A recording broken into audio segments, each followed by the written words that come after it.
I honestly thought my sister was just trying to ruin the happiest day of my life. Now I can't read the last text she sent me without my hands shaking. I'm Emily. I'm 28. And 6 months ago, I married the man I thought I'd spend the rest of my life with, in a courthouse in downtown Chicago. Less than a minute after I signed our marriage certificate, my phone buzzed. It was from my older sister. Please don't go home with him. You need to know what I found out. At the time, I thought she was being dramatic. I was wrong. Looking back now, I keep replaying every conversation, every strange moment, every excuse I accepted, because I was in love. I should have listened to her much sooner. It all started about 3 weeks before the wedding. When I told my family that Josh and I had decided to get married at the courthouse, the reactions were mixed. My mom looked disappointed for about 5 seconds, before smiling. If that's what makes you happy, that's all that matters. My dad shrugged. It saves me from giving a speech. Everyone laughed. Except my sister. Rachel just sat there, quietly stirring her coffee. She finally looked at me and asked, "You're sure about this?" I smiled. I've never been more sure about anything. She nodded once. Okay. That was it. No congratulations. No excitement. No questions about the date. Nothing. On the drive home, I told Josh about it.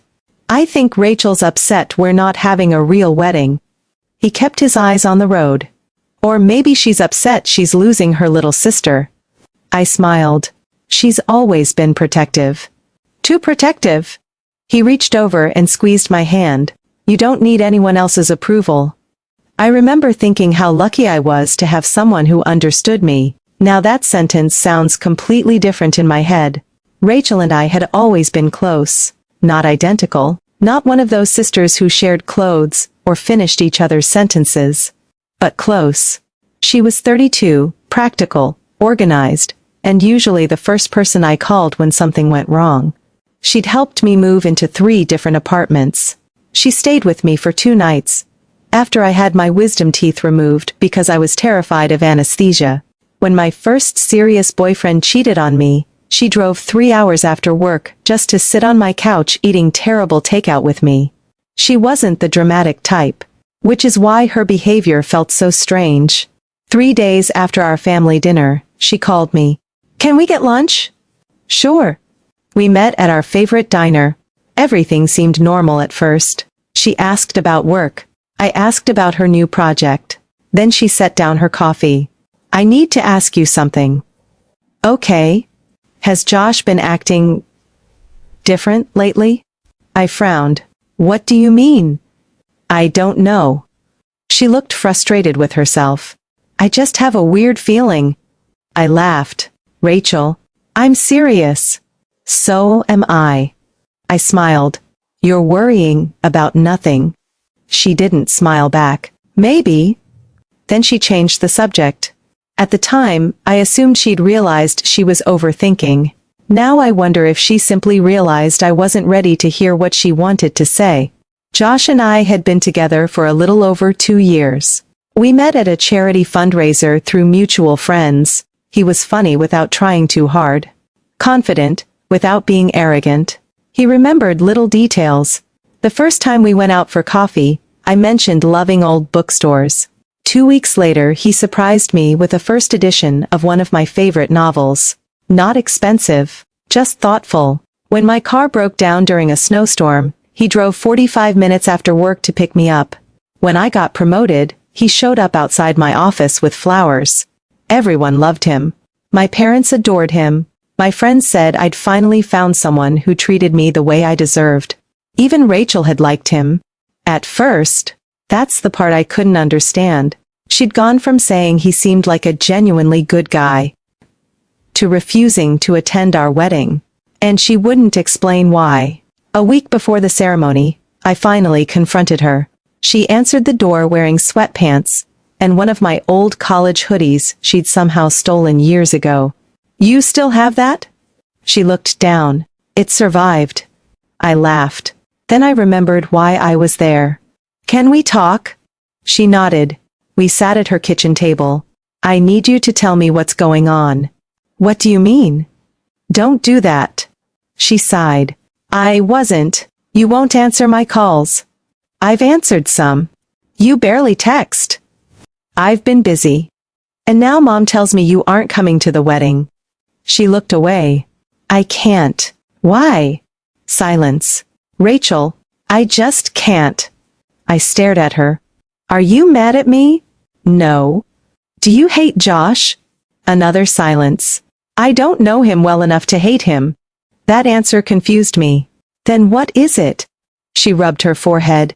I wish you'd slow down. We've been together for 2 years. I know. I love him. I know. So what are you afraid of? She looked me directly in the eyes. I'm afraid you don't know everything. A chill ran through me. What does that mean? She immediately looked down. Forget I said that. No? I leaned forward.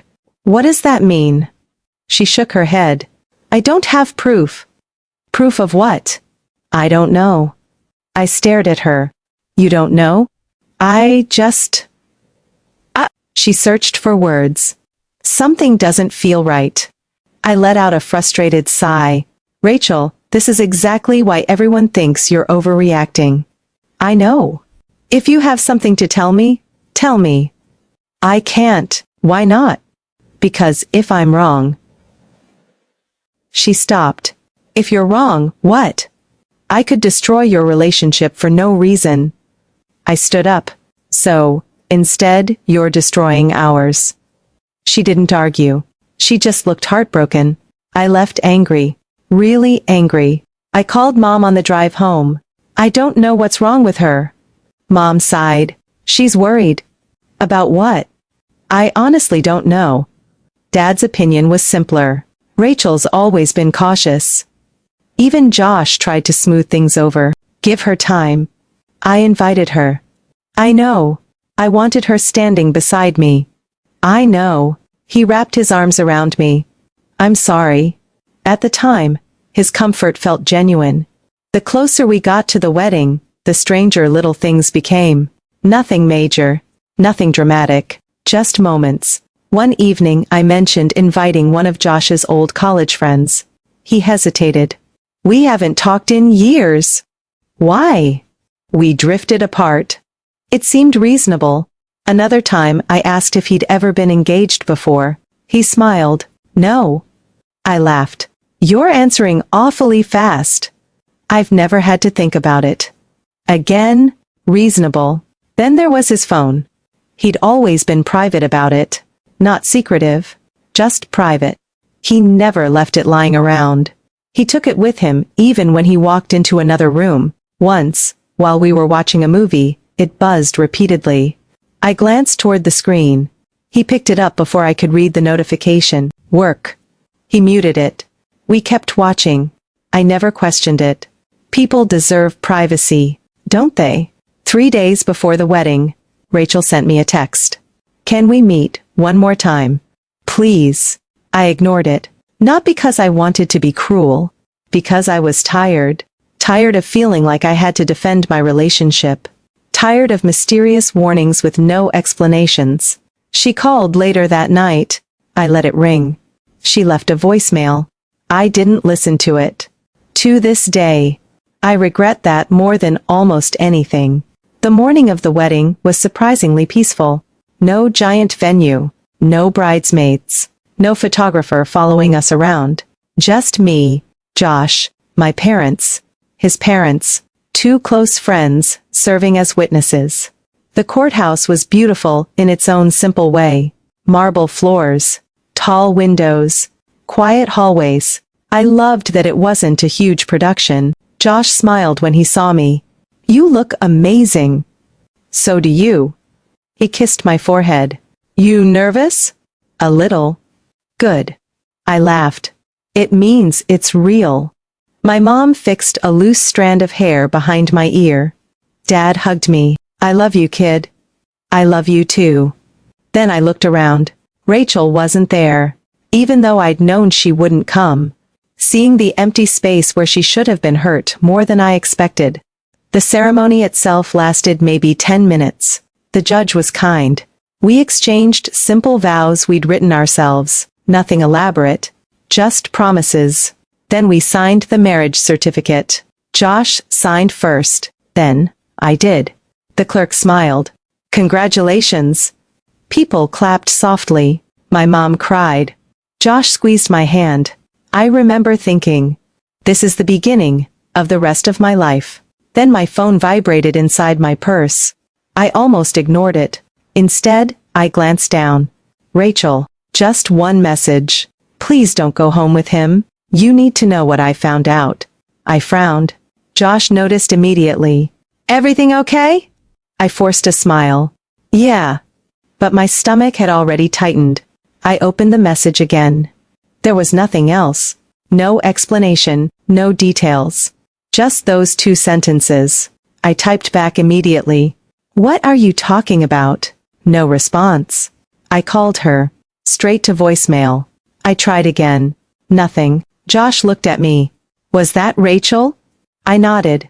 What did she say? I hesitated for just a second before handing him the phone. He read the message. His smile disappeared. Then, almost instantly, it came back.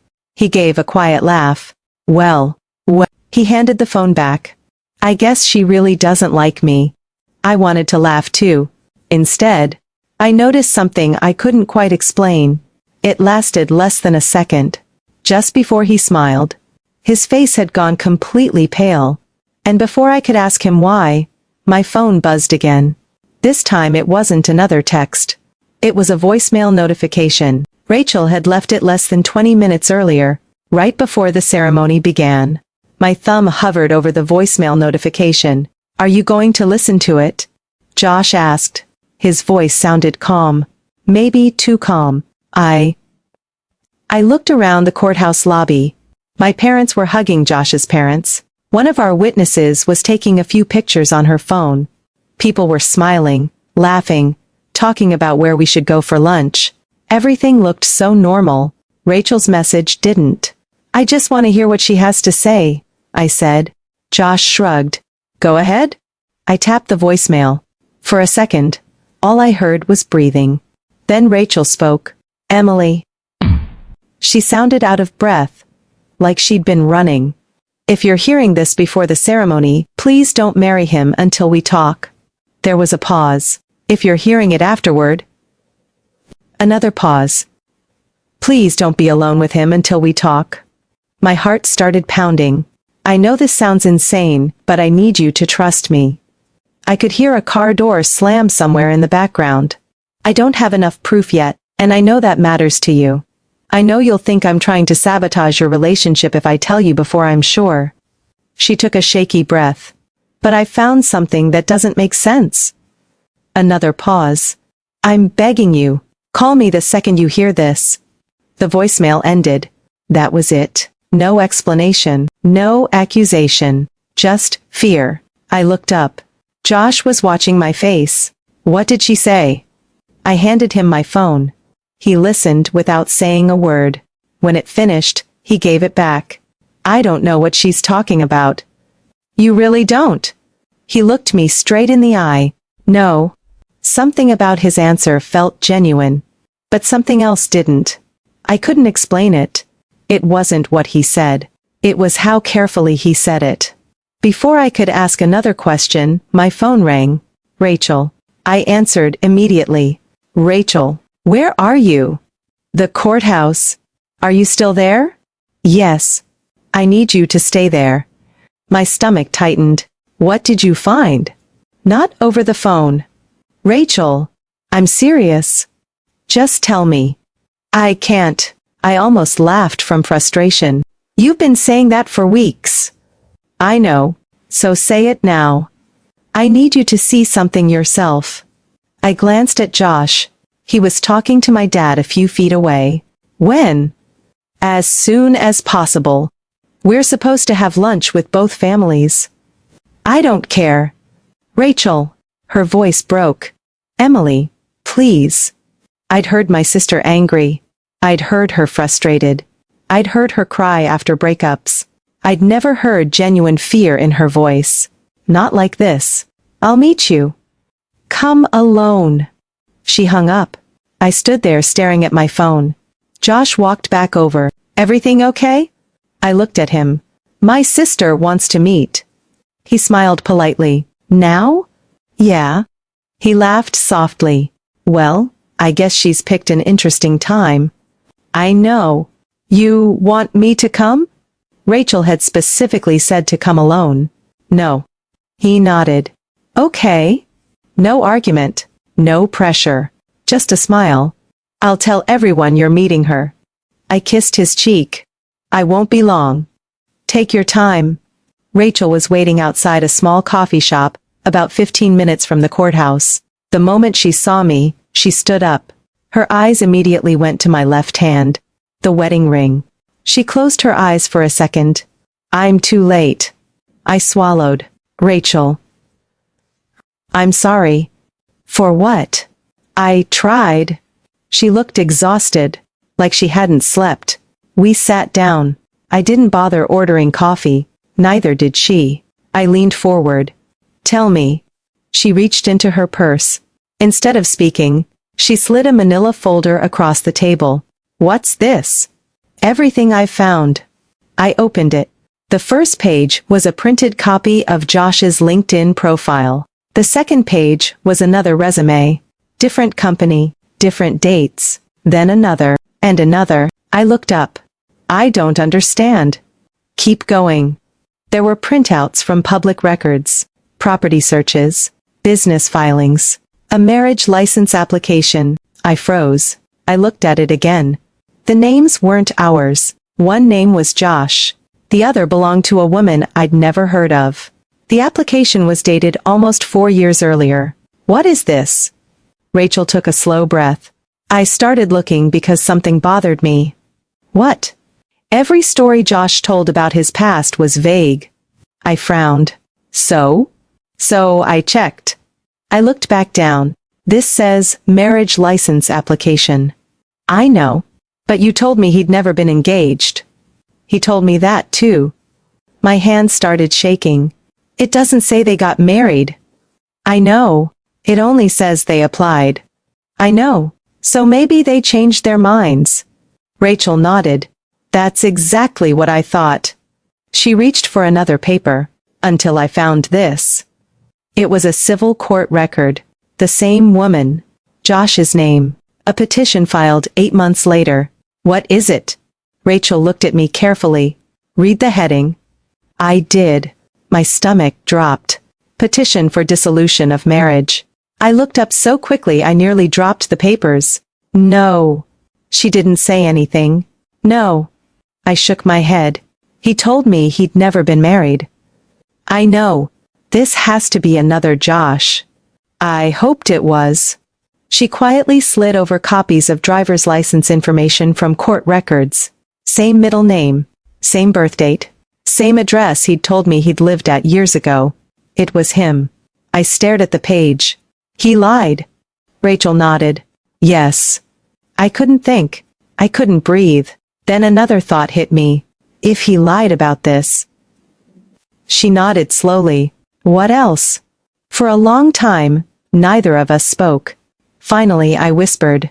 Why didn't you tell me as soon as you found this? I found it this morning. You texted me after the ceremony. I was still trying to verify it. She looked miserable. I called the courthouse, hoping I'd stop you before you signed. You should have just told me. I didn't want to accuse your fiancé of something without proof. I closed the folder. I would have believed you. She gave me a sad smile. No. She looked me in the eyes. You would have defended him. She wasn't wrong. A week earlier. I absolutely would have. I rubbed my forehead. So, he lied about being married. Rachel nodded. Yes. But people lie. She looked disappointed. Emily, I'm not defending him. I know. I'm trying to understand. She reached into the folder again. I haven't shown you the part that scared me. There was more? She handed me several printed emails. No names, just screenshots. I don't understand. I couldn't verify these. What are they? I received them anonymously. My heart skipped. When? 3 days ago. Who sent them? I don't know. The sender had created a brand new email account. No name. No identifying information. The message itself was short. Ask Josh why his ex-wife disappeared from every story he tells. Ask why nobody from that part of his life still speaks to him. I looked up. This could be fake. I know. I almost deleted it. So why didn't you? Rachel answered immediately. Because of the marriage records. I stared at the papers. Everything by itself could be explained. People lie about failed marriages. Anonymous emails happen. Marriage licenses don't always end in weddings. Each piece alone meant very little. Together, they made me uneasy. Rachel watched me carefully. I'm not telling you Josh is a monster. Then what are you saying? I'm saying. So, she chose her words carefully. The man you married today isn't the man you thought you knew. I left the coffee shop feeling like I was walking through someone else's life. Josh called twice. I didn't answer. Then he texted. Everyone's wondering where you are. A minute later. Are you okay? Then. Should I come get you? I stared at the screen. For the first time since we'd met. I didn't know how to respond. Rachel touched my arm. What are you going to do? I looked at my wedding ring. I don't know. Don't confront him yet. Why? If he's lying. She hesitated. You don't know what else he's lying about. I nodded slowly. I need to hear his explanation. You do. But not until you've calmed down. She was right. I wasn't thinking clearly. I got in my car instead of driving to the apartment Josh and I had just rented together. Instead, I drove to my parents' house. Halfway there, my phone rang again. This time it wasn't Josh. It was an unknown number. I almost ignored it. Something told me not to. Hello? A woman answered. Is this Emily? Yes. There was a brief silence. My name is Laura. I didn't recognize it. I'm sorry to call you out of nowhere. Do I know you? No. Another pause. But I believe we have one very important person in common. My grip tightened on the steering wheel. Who? She took a shaky breath. Josh. My heart started pounding so hard, I had to pull the car onto the shoulder. The woman spoke again before I could respond. I found out this morning that he got married today. I couldn't say a word. I've been trying to decide whether to call you. Finally, I whispered. Who are you? Her answer made every hair on the back of my neck stand up. I'm the woman he told everyone never existed.